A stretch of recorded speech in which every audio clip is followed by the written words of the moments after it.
बिस्मिल्लाहिर्रहमानिर्रहीम नहमदुहु व नुसल्ली व नुसल्लिमु अला रसूलिहिल करीम। सरफ़ी क़वानीन में से इल्तिक़ाई साकिनैन का क़ानून बड़ा अहम और कई सूरतों पर मुश्तमिल एक क़ानून है।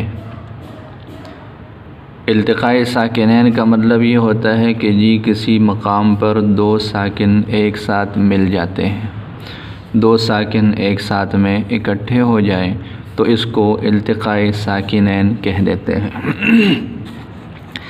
इल्तिक़ाई साकिनैन की दो किस्में हैं, इल्तिक़ाई साकिनैन अला हद्दिही और इल्तिक़ाई साकिनैन अला गैर हद्दिही।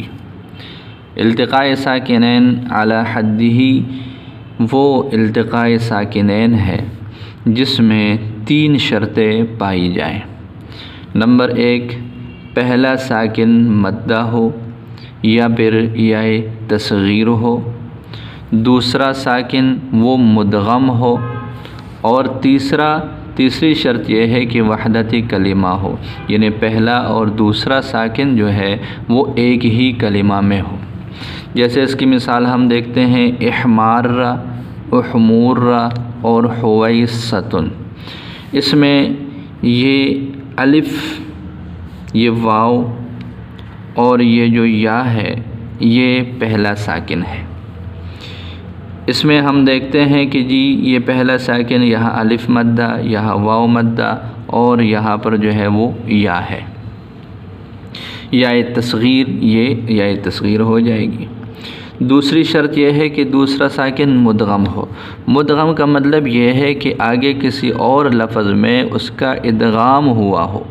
जैसे हम यूँ इसकी मिसाल लेते हैं अब्बा, तो ये जो बा है ये मुदगम है, मतलब उसके बाद कोई और लफ्ज़ हो जिसमें उसका इदगाम हो चुका हो।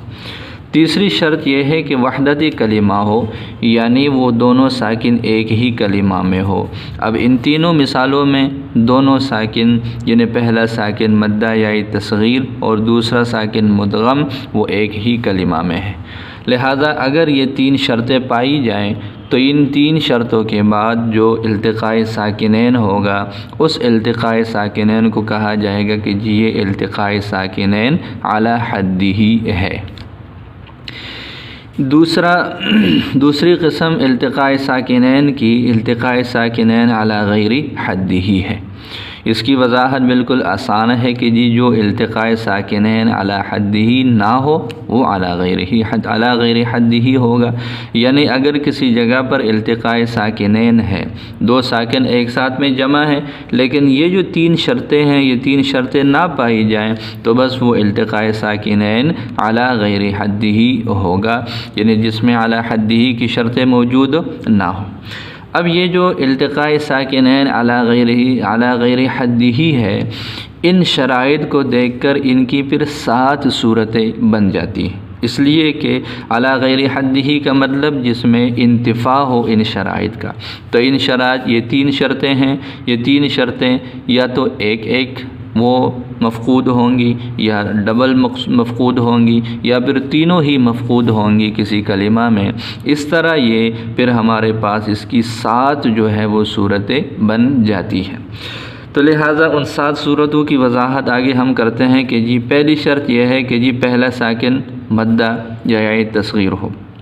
लिहाजा पहली सूरत यह है कि ये पहला मद्दा ही ना हो। जैसे यख़िस्सिमून, ये असल में यख़्तसिमून है। ये बाब इफ्तिआल का एक कायदा है कि जी अगर स्वाद वाक़े हो जाए फ़ा कलिमा में, ये ता इफ्तिआल के बाद जो है वो स्वाद आ जाए तो फिर यूँ करते हैं कि ता को स्वाद से बदल देते हैं, ता को साकिन करके उसका स्वाद में इदगाम करते हैं। लिहाजा इस इदगाम के करने के लिए इस ता को साकिन किया गया तो ये खा और ता जो स्वाद बन जाएगा। ये खा और स्वाद यहाँ पर ये इल्तिक़ाई साकिनैन है लेकिन पहला मद्दा नहीं है। दूसरी सूरत यह है कि जी सानी जो है वो मुदगम ना हो, यानी ये वाली शर्त मफ़क़ूद ना हो। जैसे इसकी मिसाल है क़ालना। क़ालना इसमें ये पहला अलिफ मद्दा है, फिर लाम मद्दा है। ये लाम जो है ये नून में मुदगम नहीं है, तो लिहाजा ये दूसरी सूरत बन जाएगी। तीसरी सूरत यह है कि जी वहदती कलिमा ना हो। वहदती कलिमा का मतलब ये है कि दो साकिन तो हैं लेकिन वो दो साकिन अलग अलग कलिमों में हैं। जैसे इज़रिबुन्ना इसकी मिसाल है, असल में यूँ था इज़रिबू और आगे उसके साथ नून सकीला है। नून सकीला में पहला नून जो है वो साकिन है, तो उससे पहले वाव साकिन नून सकीला, चूँकि नून मुशद्दद है और मुशद्दद हर्फ दो होते हैं, पहला साकिन दूसरा मुतहर्रिक, तो ये पहला साकिन और ये नून साकिन और ये दोनों नून जो है ये अलग कलिमा है, तो दो अलग अलग कलिमों में हैं, लिहाजा ये वहदती कलिमा ना हो। ये तीन सूरतें हो गई। इसके बाद अगली सूरत 4 नंबर पर यह है कि जी अब ये सिंगल ख़त्म हो गई, अब हम डबल डबल दो सूरतें करेंगे। अव्वल मद्दा और सानी मुदगम ना हो, यानी पहली जो दो शर्तें हैं वो मफ़कूद हों, जैसे लम यमुद्दा लम यह मर्रा। इसमें हम देखते हैं कि ये जो लफ्ज़ है असल में ये यूता मद्दा या मुद्दू, जिसकी हम असल निकालते हैं यमदुदु से। ये मुज़ाफ़ का कायदा जारी होगा इस तरतीब से कि ये जो दाल है इसकी हरकत माक़बल को देकर इस दाल को साकिन कर दिया जाएगा। लिहाजा जब इसको साकिन कर दिया जाएगा तो इसकी शक्ल फिर यूँ हो जाएगी यमुद्दु। फिर इदगाम का कायदा जारी होगा, इदगाम का कायदा जारी होने की वजह से ये यमुद्दा जो है वो यमुद्दु बन जाएगा, इसकी ये शक्ल बन जाएगी। लेकिन जब इसके ऊपर जाजिमा आ जाए तो जाजिमा के आने की वजह से ज़ाहिर है ये आखिर में इसको जज़म देगा। जज़म देने की वजह से ये वाला ये जो ज़म्मा है ये ज़म्मा भी ये सुकून में तब्दील हो जाएगा, जज़म में तब्दील हो जाएगा, तो इसकी शक्ल असल के एतबार से यूँ बन जाएगी, जिसकी अदायगी नहीं हो सकेगी। लिहाजा उसको फिर लम या मुद्दा जो है वो कह देते हैं। तो ये देखें, ये पहला साकिन, ये दूसरा साकिन, ये पहला मद्दा नहीं और दूसरा जो है वो मुदगम नहीं है। इस एतबार से ये चौथी सूरत बन जाएगी। पांचवी सूरत यह है कि जी अव्वल मद्दा ना हो और कलिमा का वहदत ना हो, यानी पहली और तीसरी शर्त मफ़कूद है।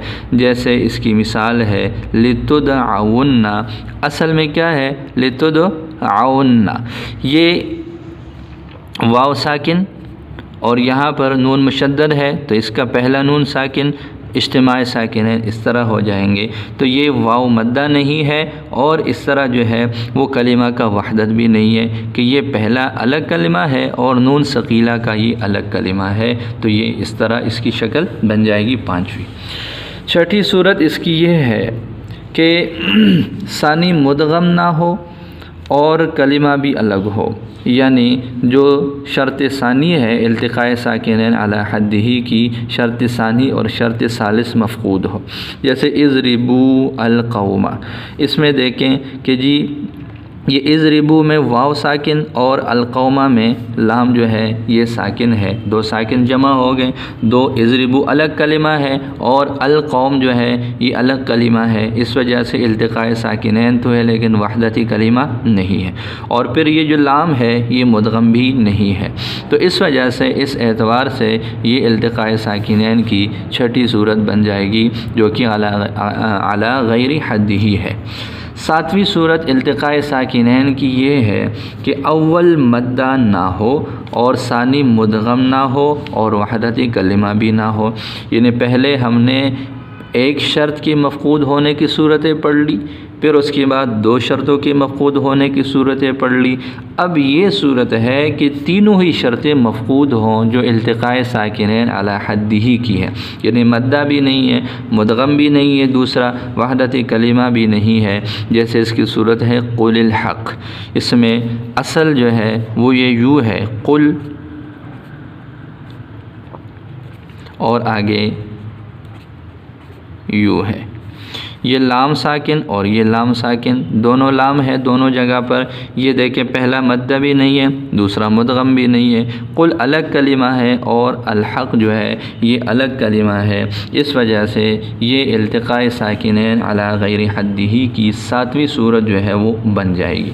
तो इल्तिक़ाए साकिनैन ये की 2 किस्में बन गई, एक अला हद्दिही, दूसरा अला गैरि हद्दिही। अगर किसी साकिन अगर इल्तिक़ाए साकिनैन हो और में पहला साकिन हो मद्दा हो या तस्गीर का हो, या फिर और दूसरा साकिन मुदगम हो, वहदती कलिमा हो, तो ये अला हद्दी ही है। अगर ये तीनों शराइत मफ़क़ूद हो जाए, कोई एक मफ़क़ूद हो जाए या 2 मफ़क़ूद हो जाए, तो वो फिर इल्तिक़ाए साकिनैन अला गैरि हद्दी ही होगा, जिसकी 7 सूरतें बनती हैं और उसकी वजाहत हमने पढ़ ली।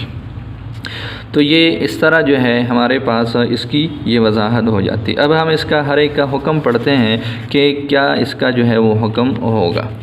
तो इसकी वजाहत जो है वो इस तरह से है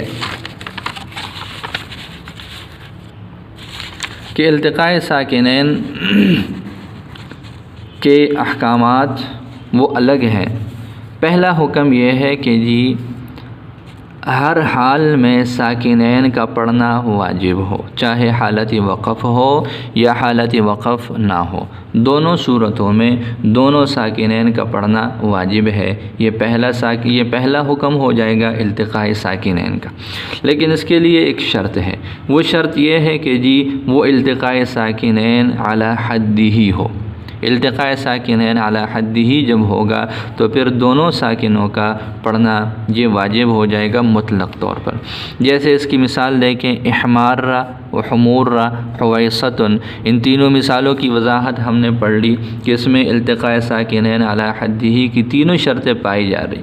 लिहाजा हम इसको इहमार पढ़ ले, इहमार्रा पढ़ ले, हुमूर पढ़ ले, हुमूर्रा पढ़ ले, हुवैसा या पढ़ ले, तो ये कोई भी की हालत हो, वक़फ़ की हालत हो या वक़फ़ की हालत ना हो, दोनों सूरतों में ये दोनों साकिन, यानी इस मिसाल में अलिफ और रा, यहाँ वाव और रा, यहाँ पर जो है वो या और स्वाद, इनका पढ़ना ये वाजिब हो जाएगा। इहतराज़ी सूरत इसकी बन जाएगी, जैसे इज़रिबू अल-कौम है, इज़रिबुल कौम है, तो जब हम ऐसे कर लेते हैं तो ये जो वाव है, ये वाव इज़रिबू, हाँ, ये इज़रिबुल कौम मिलाकर जब पढ़ेंगे, वक़फ़ नहीं करेंगे, तो फिर ये वाव को दरमियान से साक़ित कर लिया जाता है। ये पहला हुक्म हो जाएगा। दूसरा हुक्म ये है इल्तिक़ाए साकिनैन का कि ये हालत वक़फ़ में तो दोनों का पढ़ना वाजिब है, जबकि गैर वक़फ़ में दोनों वो ऐसे नहीं होंगे। इसके लिए शराइत क्या हैं? पहली शर्त यह है कि जी अला गैरि हद्दिही हो। लिहाजा इहमार्रा, हुमूर्रा, ज़ाल्लुन, हाँ, ये मिसालें ख़ारिज हो जाएंगी, इसलिए कि अला हद्दिही की मिसाल है, यहाँ दोनों का पढ़ना हर हाल में वाजिब है। दूसरी शर्त यह है कि जो दूसरा साकिन हो वो वक़फ़ की वजह से हो, यानी हकीकत में वो साकिन नहीं है, बल्कि हकीकत में तो वो मुतहर्रिक है, लेकिन जब हम उसके ऊपर वक़फ़ कर लें तो वक़फ़ की वजह से वो साकिन हो जाए। जैसे इसकी मिसाल है लम यकुल। ये लम यकुल जो है यहाँ पर ये देखें कि असल में ले लम यक़वुल था, लम यक़वुल से फिर आगे ये लम यक़ूल हो गया। ये वाव और लाम साकिन है। यहाँ पर एक तो ये है कि अला गैरि हद्दिही है, दूसरी शर्त यह है कि ये जो लाम है ये जाज़िमा की वजह से साकिन है, वक़फ़ की वजह से साकिन नहीं है। जबकि ये हुक्म जारी होने के लिए है कि जी वो दूसरा साकिन हो और वो वक़फ़ की वजह से हो। जैसे इसकी मिसाल हम पढ़ते हैं अलीमुन, हकीमुन, ख़बीरुन, लतीफ़ुन, इस तरह के अल्फ़ाज़ कुरान करीम में बहुत इस्तेमाल है। लिहाजा ये मीम दोनों मिसालों में और ये जो रा है असल के एतबार से तो उनके ऊपर हरकत है, लेकिन जब हम इन पर वक़फ़ करते हैं तो ये अलीम, हकीम, ख़बीर बन गया। तो लिहाजा इस तरह ये इसका हुक्म यह है कि अब ये इज्तिमाए साकिनैन हुआ, अला गैरि हद्दिही है, और दूसरा साकिन वक़फ़ की वजह से, तो हुक्म जारी हो जाएगा कि जी हालत वक़फ़ में तो दोनों ही पढ़े जा रहे हैं, अलीम, हकीम, ख़बीर।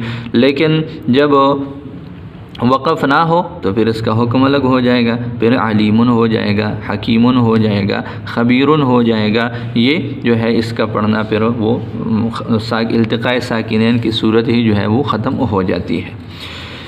इसके बाद अगला हुक्म ये है, तीसरा हुक्म ये है कि जी अव्वल को हज़फ़ करना बिल इत्तिफ़ाक़ वाजिब हो।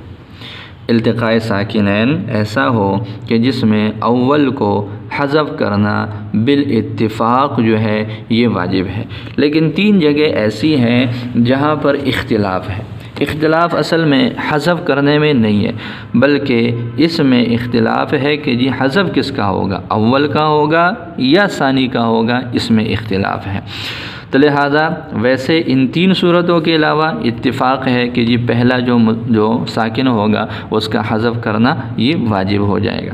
सबसे पहला है बाब इफ़आल का मसदर जो इस तरह का हो, इक़ामतुन अजवफ़ का जो है वो इस्तेमाल होता है। तो ये जो असल में है ये इक़वामुन है, असल में इक़वामुन है।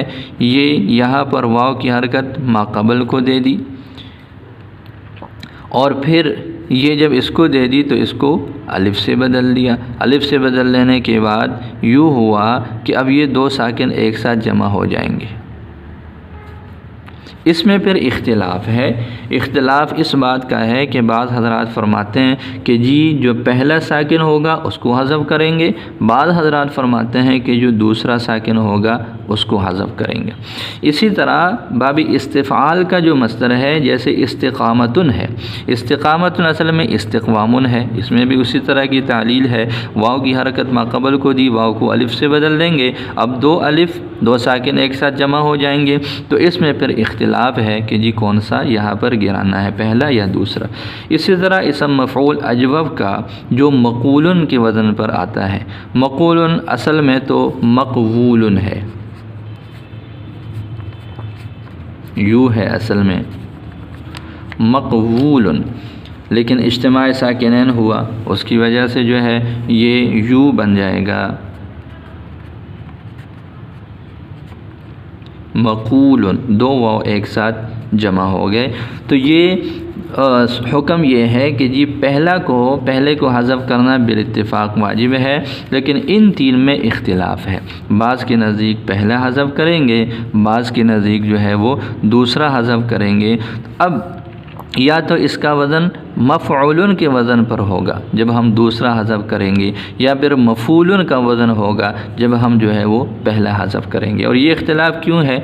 ये इख्तिलाफ़ इस वजह से है कि बाज़ हज़रात के नज़दीक ये चूँकि मसादिर हैं या इसम मफ़ऊल है, तो एक इसमें असल कलिमा है और एक इनमें से कलिमा बतौर अलामत के है। एक इन 2 में मसदर की अलामत है, यहाँ पर इसम मफ़ऊल की अलामत है।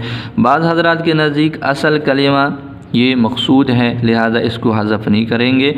उनके नज़दीक फिर जो ज़ायद होगा उसको हज़फ़ कर लेंगे।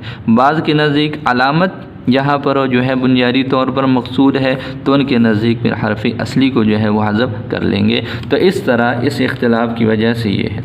तो तीसरा हुक्म इज्तिमाई साकिनैन का, इल्तिक़ाए साकिनैन का, वो ये है कि जी पहले साकिन का हज़फ़ बिल इत्तिफ़ाक़ वाजिब है, सिवाय 3 मकामात के जिसमें जो है वो इख्तिलाफ़ है। अब इस हुक्म के लिए किस तरह की शराइत हैं, तो इन शराइत को जो है वो हम देखते हैं। इन शराइत में से सबसे पहली शर्त यह है कि जी इल्तिक़ाए साकिनैन अला गैर हद्दिही होगा, जैसे इहमार निकल जाएगा। दूसरी शर्त यह है कि सानी यानी जो दूसरा साकिन है वो वक़फ़ की वजह से साकिन ना हो, जैसे अलीम है ये इससे खारिज हो जाएगा। तीसरी मिसाल ये है कि पहला मद्दा या नूनी खफीफ़ा हो, ये होना ज़रूरी है कि पहला मद्दा हो या नूनी खफीफ़ा हो। लिहाजा यख़िस्सिमून इसकी असल हमने पढ़ ली कि ये असल में यख़्तसिमून है। इसमें जो ख़ा है ये मद्दा भी नहीं है और नून खफीफ़ा भी नहीं है। इसकी इत्तिफ़ाक़ी मिसाल जो है वो बन जाती है क़ुलना। क़ुलना असल में क़वलना है, क़ायदा जारी हुआ क़ालना हो जाएगा। फिर यहाँ पर ये जो है इज्तिमाई साकिनैन हुआ, इस इज्तिमाई साकिनैन की वजह से ये जो अलिफ़ है, इस अलिफ़ को वजूबी तौर पर जो है वो इत्तिफ़ाक़ी तौर पर हज़फ किया गया, तो ये क़लना हुआ। आगे क़ुलना वाला क़ानून मुस्तक़िल तौर पर जारी हुआ तो क़लना से क़ुलना हुआ। तो मक़सूद यहाँ पर हमारी ये वाली सूरत है कि जब ये क़ालना हुआ तो ये 3 शर्तें पाई जा रही हैं कि अला गैरि हद्दिही है, ये वक़फ़ की वजह से नहीं है, और पहला जो है वो मद्दा है, यहाँ पर अलिफ़ से पहले ज़बर है, तो लिहाजा पहले अलिफ़ को, पहले साकिन को हज़फ करना ये वाजिब हो गया। इसके बाद अगला हुक्म 4 नंबर पर यह है कि जी दोनों में से जो कलिमा के आखिर में हो उसको हरकत देना अलल इतलाक़ वाजिब है। यानी 2 साकिन है, इल्तिक़ाए साकिनैन हुआ, इल्तिक़ाए साकिनैन में से कोई एक साकिन, वो पहला भी हो सकता है, दूसरा भी हो सकता है, जो साकिन कलिमा के आखिर में हो तो उसको मुतहर्रिक बनाना ये वाजिब है। ये एक जो है इसका हुक्म है 4 नंबर पे। इसकी शरात यह है कि पहली शर्त वही है कि जी अला गैरि हद्दिही हो, इहमारा निकल जाएगा। दूसरी शर्त भी गुज़र चुकी कि जी वक़फ़ की वजह से साकिन ना हो, दूसरा हकीम इससे निकल जाएगा। तीसरी शर्त जो अभी हमने पढ़ी ये वाली निकल जाएगी कि पहला साकिन मद्दा भी नहीं होना चाहिए और नून खफीफ़ा भी नहीं होना चाहिए, जैसे कुलना जो है ये निकल जाएगा।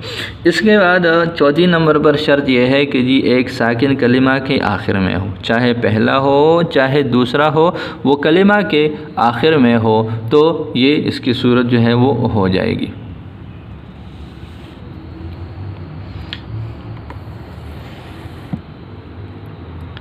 जी ये हमने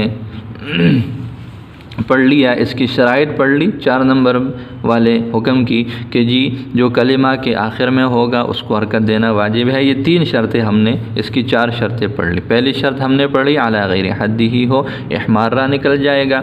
दूसरी शर्त यह है कि जी जो दूसरा साकिन है वो वक़फ़ की वजह से ना हो, हकीम निकल जाएगा। तीसरी शर्त यह है कि पहला मद्दा नहीं होना चाहिए, नून खफीफ़ा भी नहीं होना चाहिए, तो कुलना निकल जाएगा। और 4 नंबर पर शर्त यह है कि कोई एक साकिन कलिमा के आखिर में हो, चाहे वो पहला हो चाहे वो दूसरा हो। जैसे इसकी मिसाल है लविस्तताना क़ुलिल हक़ लम यहमर्रा। यहाँ पर लविस्तताना में असल में था लव, तो ये एक साकिन और अगला सीन साकिन, तो ये वाव कलिमा के आखिर में है और ये पहला साकिन कलिमा के आखिर में है। आगे है क़ुलिल हक़, असल में कुल और अल हक़ है, तो कुल भी में लाम साकिन और ये अगला लाम साकिन। ये जो लाम है ये पहले कलिमा में है और कलिमा के आखिर में, तो पहला साकिन कलिमा के आखिर में हो, ये दोनों उसकी मिसाल है। तीसरी मिसाल है लम यहमर्रा। इसमें इसकी वजाहत हमने पढ़ ली थी कि असल में यू है यहमरीरू,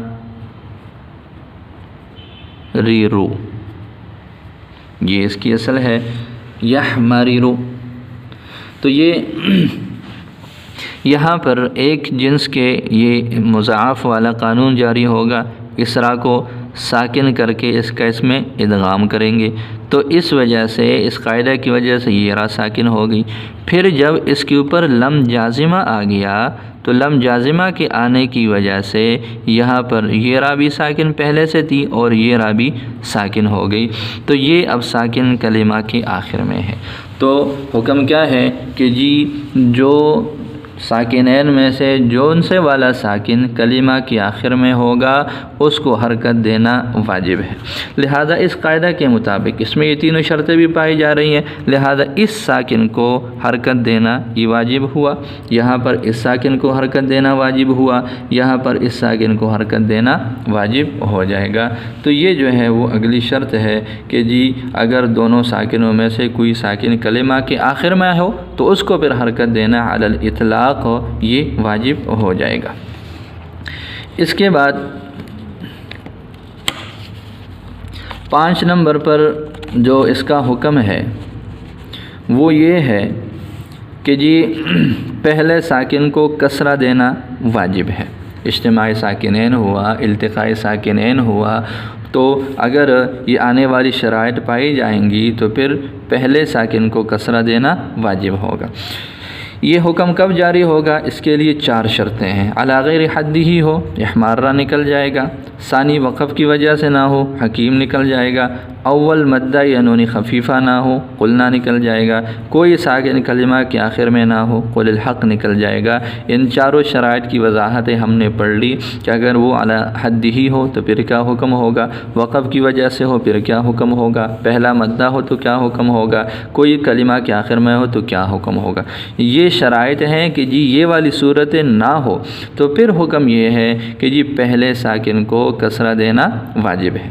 इसकी मिसाल हमारे सामने है यखिस्सिमून।